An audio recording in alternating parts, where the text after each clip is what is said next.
Once again, economic problems feature widely in the Russian papers this morning. Arguments and Facts reports that from July the 1st, housing and utility tariffs in Russia will increase, on average by 11.9%, but in some regions by 23 to 25%.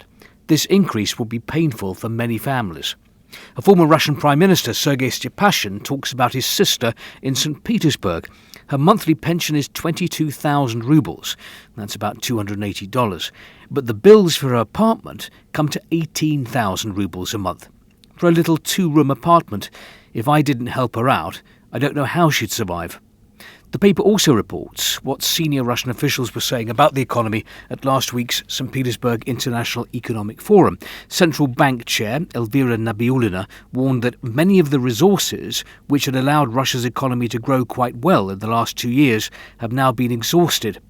Russia's Minister for Economic Development, Maxim Reshetnikov, said that according to the current feelings of businesses, we are already, it seems to me, on the verge of going into recession.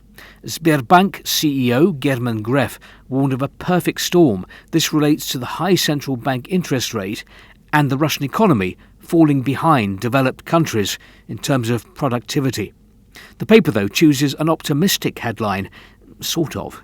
The economy is slowing down, but it's not dying.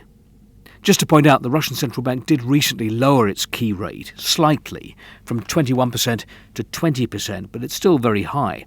Izvestia reports that more than half of the major banks in Russia have softened the conditions for market mortgages following the key rate reduction in June. However, even now, in practice, rates start from 25%. This level is restrictive because at this rate, you could be repaying 5 times the amount of a loan.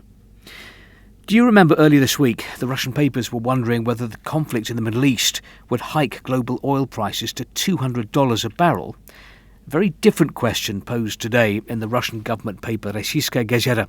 Will oil prices fall below $60 a barrel because of the ceasefire between Iran and Israel? If they do, well, that won't help Russia's economy.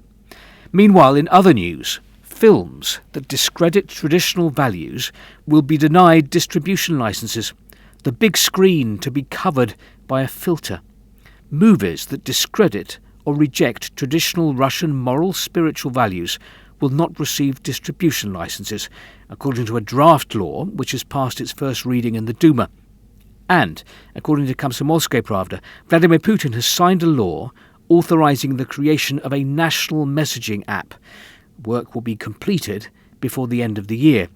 I wonder what that will mean for messaging apps like WhatsApp in Russia.